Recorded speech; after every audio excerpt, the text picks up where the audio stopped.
핵심 이슈의 궁금증을 풀어보는 ETY입니다. 극도의 긴장 속에 또 한 주가 시작됐습니다. 이제부터는 하루하루가 고비가 될 것 같습니다.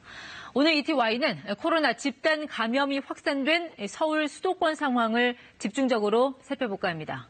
코로나19와의 전투 최전방에 계신 분인데요. 임승관 경기도의료원 안성병원장을 화상으로 연결해 보겠습니다. 자, 병원장님 나와 계시죠? 네, 반갑습니다. 네, 눈물로 호소하고 싶은 심정이다라고 말씀하신 걸 들었습니다. 그만큼 이 수도권 확산세가 위기다라고 보시는 거겠죠? 네, 8월 17일부터 경기도의 확진자 수가 일주일 동안 639명이었습니다. 그 숫자가 그 전주 일주일 대비 거의 2배에 가깝고요. 또 더 걱정스러운 점은 그 639명 중에서 60세 이상인 고령층이라고 부르시는 분들이 거의 38%에 육박하는 것, 그리고 경로를 모르는 채 발견되는 흔히 언론들에서 깜깜이로 발견된다고 하는 비율이 한 13% 이상 된다는 것, 굉장히 좀 우려스러운 수치들이죠. 자, 그렇다면 이제 관심은 거리두기 3단계 격상 여부입니다. 정은경 본부장은 매일매일 고민이라고 했는데 잠시 관련 발언 들어보고 시작하겠습니다. 3단계 격상에 대해서는 매일매일 검토하고 시기를 놓치지 않게끔 3단계 조치 시의 범위와 방법에 대해서 검토하고 의사결정을 하도록 그렇게 하겠습니다. 네, 이 거리두기 3단계로 진입하면 구체적으로 내 일상이 어떻게 바뀌는지가 궁금한데 제가 잠시만 사례를 좀 통해서 보겠습니다. 그러니까 이제 결혼식 돌잔치 하객 인원은 지금보다 훨씬 제한이 되는 거고요. 장례식은 가족만 참석이 가능합니다. 당연히 아이들 학교 등교 중단되고 또 목욕탕, 노래방, 카페 이런 다중 이용 시설은 영업이 중단됩니다. 조금 더 보시면 이제 미용실 같은 경우는 이제 방역 수칙을 준수할 경우 9시까지 영업 가능하고 약국, 주유소, 또 생필품 구매처 영업이 가능합니다. 자, 병원장님, 이런 여러 가지 불편이 예상되는 상황에도 불구하고 3단계로 격상을 해야 한다고 보시는 겁니까? 그 부분은 방역당국에서 판단할 부분이라서 조금 말씀드리기 조심스럽긴 합니다.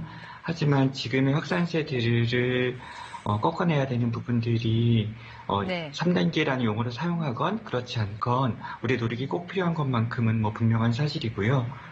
네, 올해 초에 미국이 3단계 수준의 거리두기 들어갔을 때 코스트코 매장 풍경입니다. 매 시간마다 입장 인원을 제한하면서 이렇게 긴 줄이 늘어섰는데, 자, 우리도 이렇게 비슷한 상황이 벌어지는 건 아닌지. 사실 이제 한국은 미국보다 훨씬 인구 밀집도가 높아서 이 사회적 스트레스가 더 심하지 않을까. 이 부분이 걱정이거든요.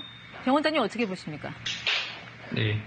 저희가 지금까지 난이도 높은 그런 거리두기 정책들이 좀 올라갔다 내려갔다 했는데 사실은 저도 그렇고 시민들이 느끼는 그 체감하는 어려움들은 네. 이것이 지속성이었잖아요.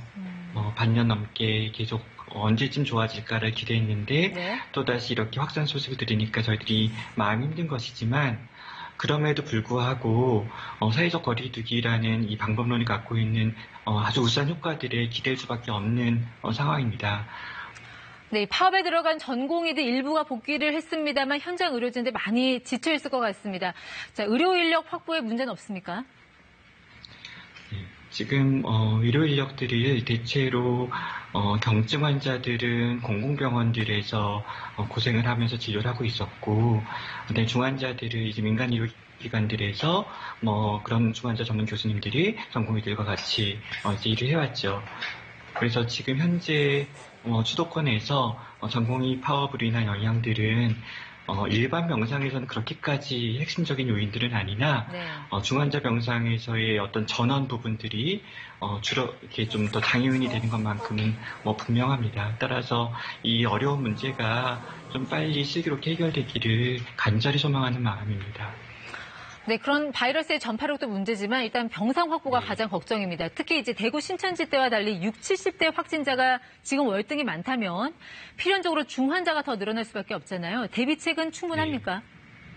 네. 지금 그래픽에 나와 있는 그림처럼 그런 중환자실이라는 제2상위 첨부 그다음에 이제 공공병원의 일반 병동 중단부 그리고 이제 하단에 생활치료센터가 있지 않습니까? 환자의 증상과 환자 위험 정도에 따라서 분류해서 배정을 하고 있지만 그리고 이 확진자들을 계속 그 적합한 위치 배정하려고 하고 있지만 지금 가장 큰 문제가 있습니다. 생활치료센터 중심으로 늘어나고 있다는 거죠. 그래서 지금 과거에 비해서 고령자들도 생활치료센터에 입소하게 되고 어떤 기저질환의 명이 있었더라도 생활치료센터로 네. 배정되게 되고 있는데 그렇다면 시간이 지나면 그중 일부가 병원으로 나와야 됩니다. 실제로 저희 경기도의 경험에 있어서도 한 200여 명 정도의 환자가 생활치료센터에 들어가 보니 안산센터에 한 20명 이상이 결국은 폐렴이 생기고 엑스레이 이상 고열이 나서 다시 병원으로 나와야 됐었거든요. 네.